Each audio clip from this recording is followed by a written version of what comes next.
Hey, y'all, and welcome to Church Girl Chats, where Jesus is at the center, the T is holy, and the sisterhood is real. I'm your host, Coach Cheryl, and this is where Kingdom women gather to talk life, love, church, culture, and keep it all the way real and all the way saved. So grab your Bible, get in your most comfy chair, and sis, let's chat. Hey, everybody, it is your girl, Coach Cheryl, and this is Valerie. And welcome to Church Welcome. Girl Chats. Yay! So if you all didn't watch episode 1 when we released who our co-host would be, now you get to see her. She will be joining me on this journey of Church Girl Chat. So glad to have her here. And on this week, we're going to be talking about a topic, and I'm going to bring it up so you can see what we're going to be talking about on this week. It's friendships over 40, building authentic sisterhood in church and beyond. And y'all see that say beyond with an E? I meant to put a D right there, but I was moving fast.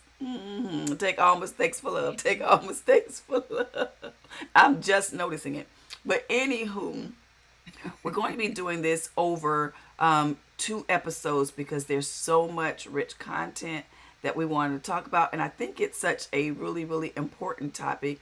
As we were going through deciding what we were going to do this particular podcast on, I asked my trusty new co-host on topics that she thought we should be talking about. And this is one of the topics she thought that was really, really important. And I agreed. I said, oh, okay, we're gonna talk about that one. So excited to be able to have her on here and to be able to pick her brain, y'all. And so some of the stuff that y'all see this season won't be just my thoughts or anything. It'll be the both of us. It'll be sometimes topics she comes up with. It'll be topics that I come up with.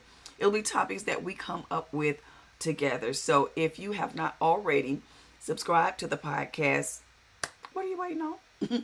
Go ahead and do that. You all know that we're on, or maybe you don't know, we're on Substack. We're also on YouTube Podcasts. We're on Spotify, and we're also on Apple Podcasts. So however you like to listen, if you're a visual learner and you want to see us, then you'll want to choose either Substack or YouTube. If you're an auditory learner and you just want to hear it while you're driving in your car, while you're at work, then you want to choose either Spotify or you want to choose Apple Podcasts. Although I think Spotify does do video as well, but we try to be all the places where you all are. So we want to jump into the topic of friendships, especially friendships among women, y'all. Sometimes friendships among women can be interesting. Very. So we wanted to talk about that. And again, I told you we're going to break this up into 2 segments, 2 podcast episodes to do as much justice to the topic as we can. And I don't know if you are like me, but friendships have always been different for me as far as what I call a friend. But they're even more different once you cross a certain age threshold. They start to mean a little different to you because your life is so busy. You know, for some of us, not me, but some of y'all have husbands and children and all the things. And so sometimes it could be hard to continue a connection. Sometimes there's distance because we move away from friends that we've gained really, really close relationships. So there's that we have to deal with. And so we're going to talk about that. We're going to undergird it with the scripture Ecclesiastes 4:9-10 that talks about 2 are better than 1. So friendships are necessary. I really believe community is really, really necessary. And so we're going to jump into some questions. So you're just not hearing me babbling, but you'll get the benefit of both of us talking. And so we're going to jump into some quick questions. So the first question is, what makes friendship authentic to you? What makes a friendship real to you?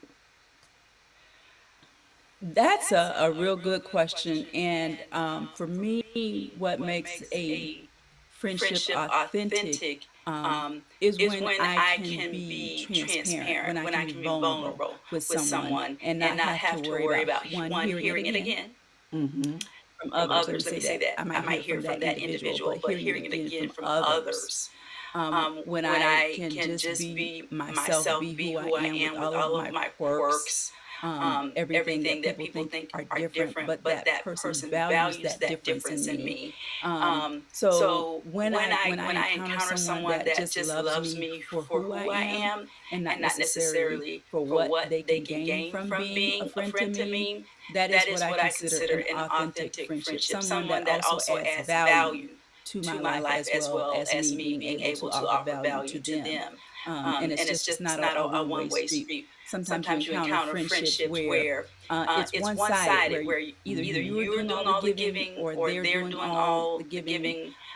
But you But you want want a a friendship friendship that that is is both both give give and and take, take, not not where where you're you're constantly constantly the the one one that's that's making the making the friendship friendship work. work.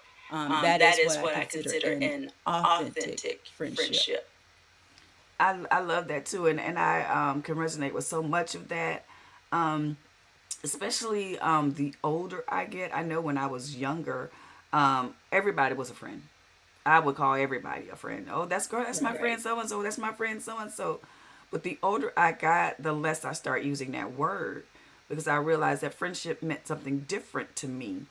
And so it is somebody that I can really be all sides of myself with.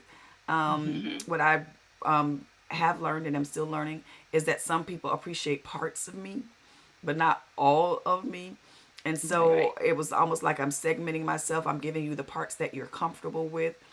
But for me, an authentic friendship is someone that can receive all parts of me. Like you said, the quirky side of me, the I'm sick of Hmm. you side of me, the I don't feel like being bothered side of me, like all those little parts of me.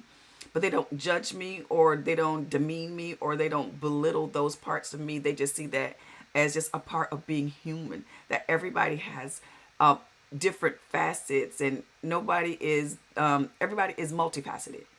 Our personalities are multifaceted. We aren't just linear, human beings. We have different sides to ourselves. Some people that can handle the sad side of me, the crying side of me, the happy side of me, the quirky side of me, the get on your nerves side of me. So I think that's really important. Being in the company of someone where you don't have to be tense, where I could like say what's on my mind, even if it's crazy, and allowing that person to tell me that was off, Sherry, and respecting them enough to say, you know what, they're right. Maybe I shouldn't have said it, or I shouldn't have said it like that.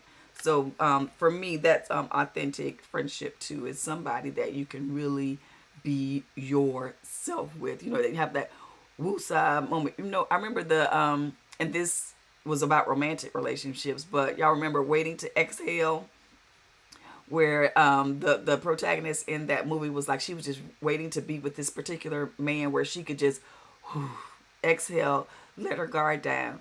I think that's what we want in all relationships, all friendships, Hmm. is just to be around people where we can, all pretenses, all facades, all masks are down, and I can just be who I am with you. So I love that, just being able to do that. Um, the next question is, since we're talking about Christian culture and how that impacts our how it impacts our lives. Do you think that church culture either helps us develop authentic relationships or hurts us when we're seeking authentic friendships and relationships? Um, Um,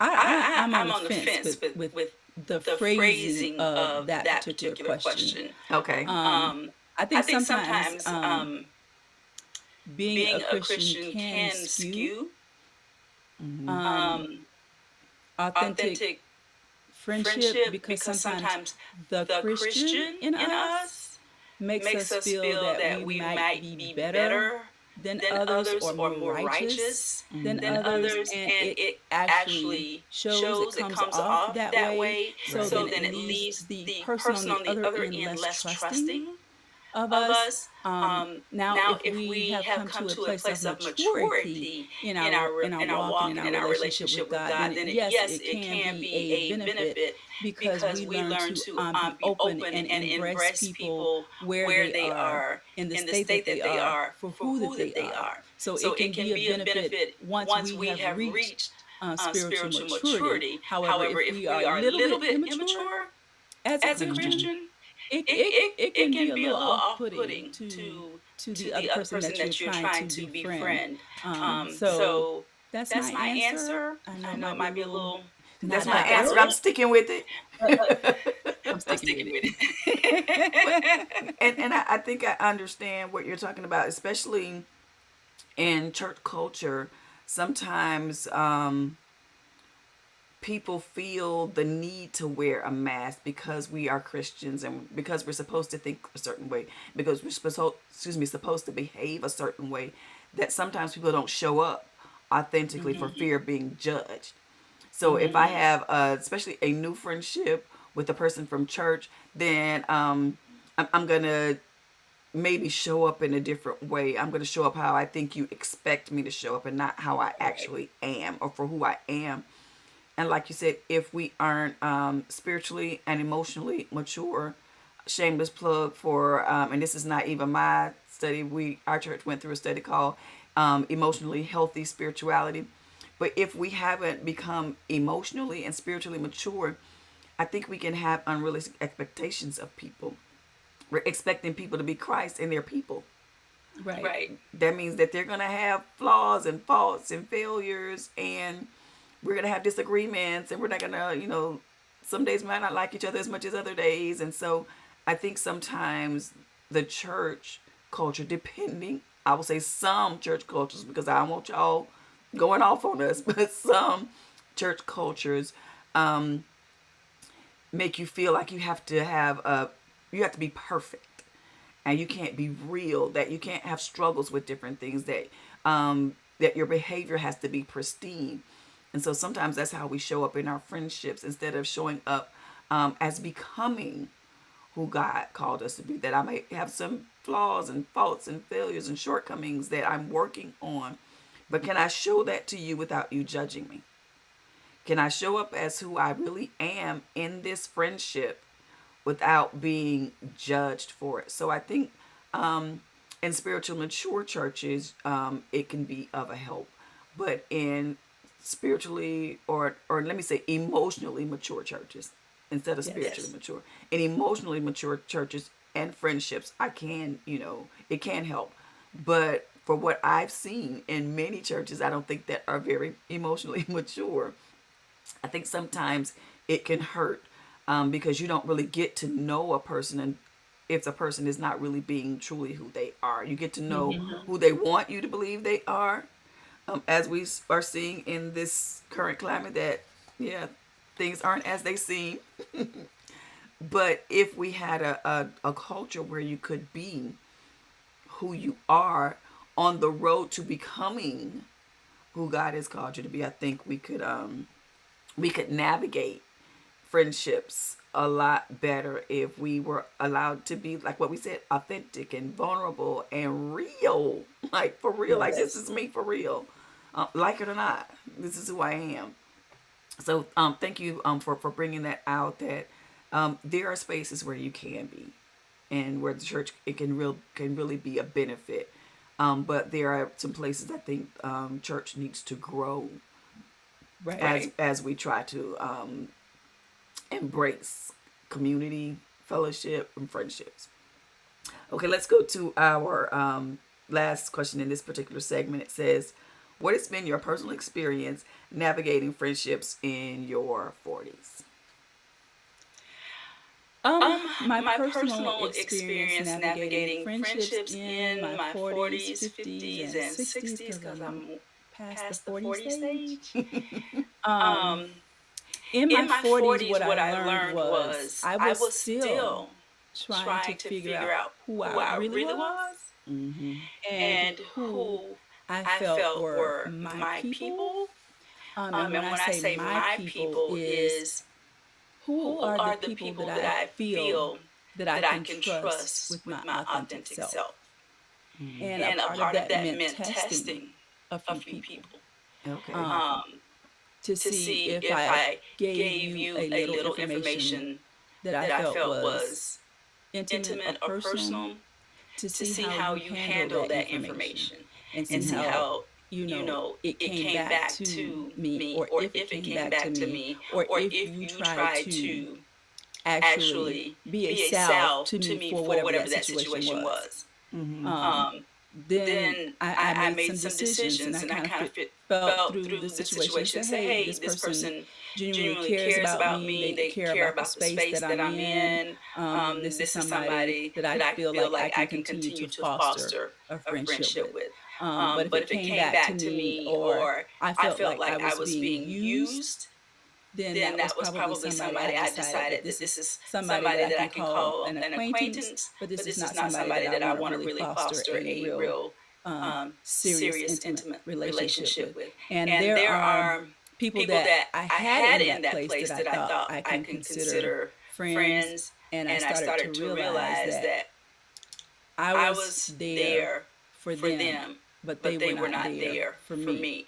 And so those people had to be moved and replaced with somebody else that I felt deserved my friendship or deserved my heart. When we say we give our heart to people, sometimes we only think of male female intimate relationships, but we have intimate female relationships that are healthy. And so I chose the people that would hold my heart, would hold my concerns, would call me in times of need, be there for me in times of need, and vice versa. And there were some people that I had to talk to, and that were really there for me and say, hey, look, here's my situation. Here's what I know. Here's what is in me. And this is what I can give. So I wanted to make sure that they knew that if I ever didn't show up for them, it wasn't because I didn't want to show up for them. It was because I didn't know how to show up for them. And so those kinds of conversations are important too, especially if somebody is important to you and you know that you might be lacking in an area. I'm just anybody that knows me will tell you I'm forthright. I'll tell you, hey, look, I'm socially awkward.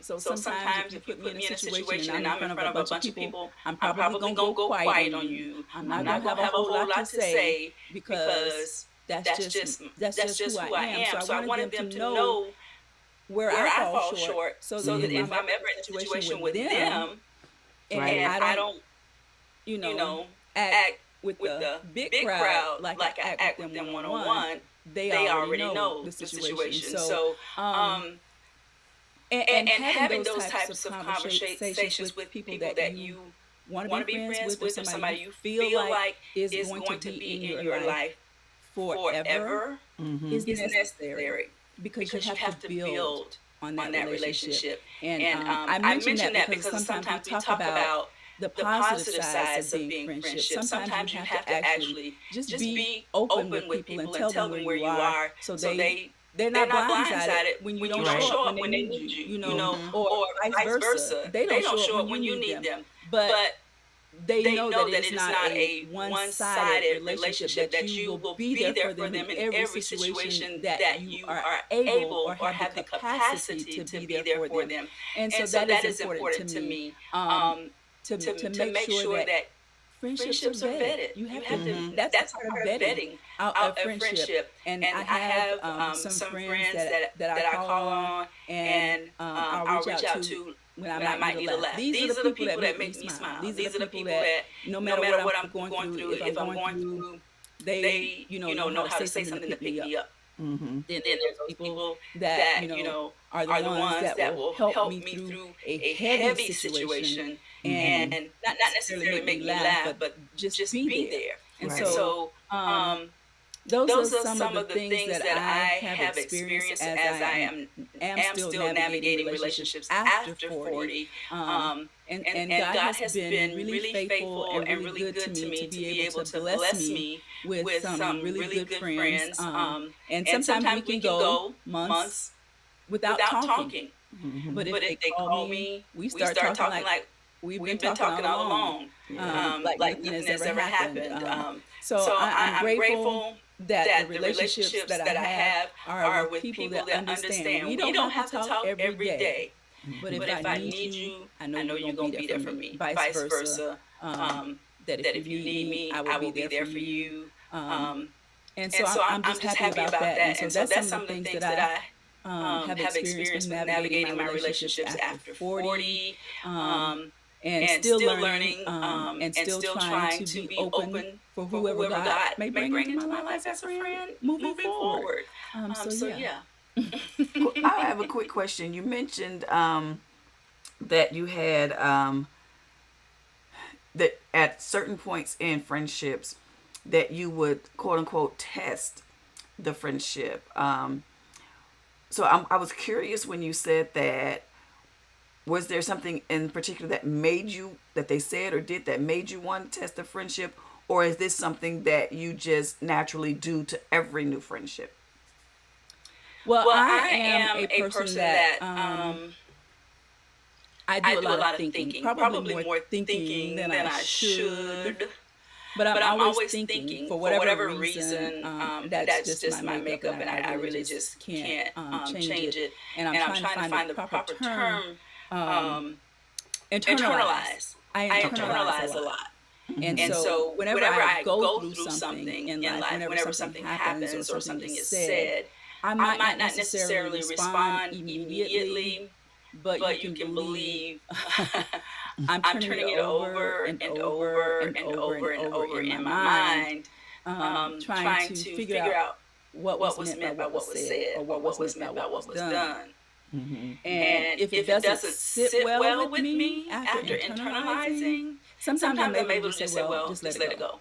And sometimes it just keeps coming back. And if it keeps coming back to me, then that's my kind of inward way of knowing that I probably need to check a situation or check to see, what was the motive, what is behind this. And if I really like the individual, then I'm going to test to Hmm. see if this is a friendship worth investing in, or if it's something that I probably should just cut. Okay. So then there's something that has happened or something has been said that makes you test a friendship. Yes. Okay. Okay. I was just wondering about that. I was like, now when should I be testing? No, I ain't been the testing thing yet. So when you get a check about something or you have a Yes. feeling about something that has happened in a friendship, but then you say, okay, well, I'm going to test it to see. Okay. Yeah. Okay. I get it. I get it. For me, I guess, and the things that are different in my 40s regarding friendships or my personal experience is kind of like you start viewing friendships differently. It's not just girls you hang with or your friends in the choir or people at church or friends at work. It takes on a deeper meaning. And so I know for me, what I realized in my 40s was that I was the go to friend for a lot of things for people, but that friendship wasn't reciprocated. Right. So I was the big giver in the friendship, but I didn't receive much from the friendship. And so I started evaluating my friendships like, okay, are these people my friend or am I their friend? Or are we friends? And so I think it's just something that at a certain age of your life, you just start evaluating the Right. people in your life and their connectivity to you. Is this really my sister?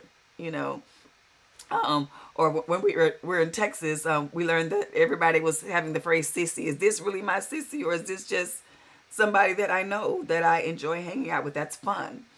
And so for me, it was during that time, probably me my late 30s, early 40s, is when I started evaluating who my real friends were, who really loved me, who really cared about me, who really wanted the best things to happen for me. So I started watching. When good things happen for me, how do you respond? Right. When bad things happen to me, how do you respond? When I reach out to you, are you too busy? Or when I reach out to you with the situation, does it always turn around and it's about you? So I started listening in my friendships and started taking inventory and started categorizing. Okay, this is a person that reaches out to me when they need something from me. This is not really my friend. This is someone that if they have an emergency, they going to call. And so, not that anything was wrong with that, not that I valued them any less for them, but I Mm-hmm. understood the mechanics of that connection. And so, my expectation from them was that this is who I am to them. And so I'm adjusting accordingly because I know what this friendship is. I know what this relationship is. I am a lifeguard. I am a safety net for these particular individuals.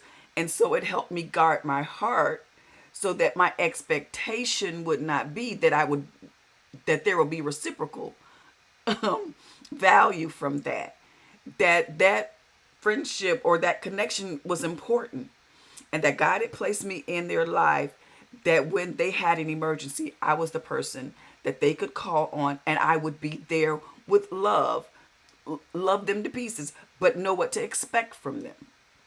And so God had to start showing me, these people are in your life for this reason. Understand that. Don't get hurt when that's not, when you don't get the same level of attention. Just know who they are. Love them for who they are. Respect them for the space that they hold in your life, but understand it. And so he had to start going through my life and showing me, these people are for you. These people will be there for you no matter what. No matter if you've talked to them the last 6 days or the last 6 months or the last 6 years, these people are for you. And so when I kind of understood that, it helped me not be angry. It helped me not be what is it? I can't even think of the word. It helped me not feel bad about who I was in their life. It helped me not the word is escaping me, but it helped me see clearly the role and the space that I held in their life. That I thought I held a different space. Yeah, I thought it was different, but it wasn't. But it helped me not be upset about that. It helped me not see them or view them badly, but view them correctly. And so I think when you get to that age and space, you just kind of start like, oh, okay. Well, see, you are better in that instance than I am, and the only reason I say that is because you learn how to catalog that particular friendship or relationship because you hold value in their lives for emergencies. And for me, what I would have done is like you go in the box of we not friends. Well, and So I kind of like cut you, like you gone, you know. So that's why I say because because that's to me a relationship where the person is there for what they can get only, and not necessarily they don't give anything back. And so because of my heart, sometimes it's harder for me to be able to understand, and maybe that's where God needs to bless me to help me, is because when I care for people, I genuinely care for them. And I will go to bat for them 100%. But when I realize you're not going to do the same thing for me, then for my heart's sake, I just say, you over here, you're an acquaintance, you're not somebody that I can rely on. Not necessarily that I need to be able to rely on you 100% of the time, but when it's time for me to be able to do that, yeah, I'm going to need you to show up. And that don't work for me. well, and what I will say is that it was a process for me, because when I sat back and I started watching, of course it was hurtful. Because Mhm. if you think that you hold a certain space in a person's life and you realize that you don't, Mhm. but you've been giving, giving, giving, and you realize that that will never be reciprocated, Right. right, that's initially a shock and that hurts. Like, oh, that's Right. what this is. Oh my goodness. And so I won't. I will be totally, honest. It hurt because these were friendships that I had poured a lot into. Mhm. And so God had to help me with that.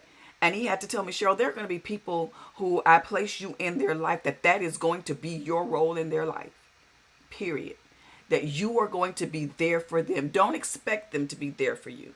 And so because I know this now, I can give to them out of a pure heart, knowing that that is the that is the that is what that relationship is supposed to be. That is what God has ordained that connection to be. That I would be a life, what do you call it? When they throw out the little thing out the boat. Lifeline? Yeah, I'd be the lifeline for them. And I think it's a part of my makeup too because I can really categorize well. I could and so I think that's a part of my personality. Okay. Is that is the reason why I can forgive people for doing me really, really wrong, but still show up in their face with nothing but love. Because I realize that's a you problem, that's not a me problem. And that Okay. I can really love you authentically and from a pure place because it's not your issue with me is not mine with you. So I don't have an issue with you. You particularly have an issue with me, and that doesn't have to be my issue. Now, and I will tell you that's the grace of God, because I know a lot of people. I've had pastors come to me and say, "How you do that?" That's just a grace that God has given me. I think because of the particular assignment that I have is that some people won't like me but will need me. Yes. And so because of that, I think God has given me the ability to categorize people and to understand the nature of people. Like, okay, this person will only come to me when they need me. They will go ghost for years, but when they have a need, and I will have what God needs in me to be able to minister to that person in that particular moment, and not be not say, "Oh, you gonna call me now." Now you won't stop. It's been 12 years. But What's that your is, name? you know me. But I believe that is just a grace on me to be able to do that. And it's a grace that has grown. It wasn't a grace that was like, oh, this is your grace. It's a Right. grace that has grown, and God had to mature me and he had to help me to see that. And I'll tell you, every single time that has happened with a particular individual, every time it's hurt.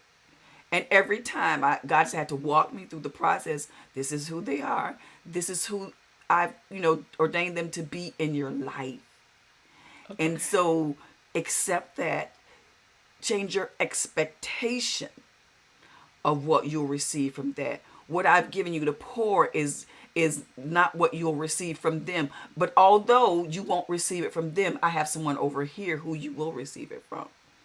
And so because I have such a great wealth in friendships other places, and I'm not looking from it for over there, then I don't have to be and this word is just it's just eclipsing me. It's just this one word that I need. Y'all tell me what this word is. I don't have to feel vengeful about it. I don't have to feel angry about it. I don't have to feel spiteful about it or anything like that. I can just say, "Oh, this is the person calling me because they need me, and I am here to help you."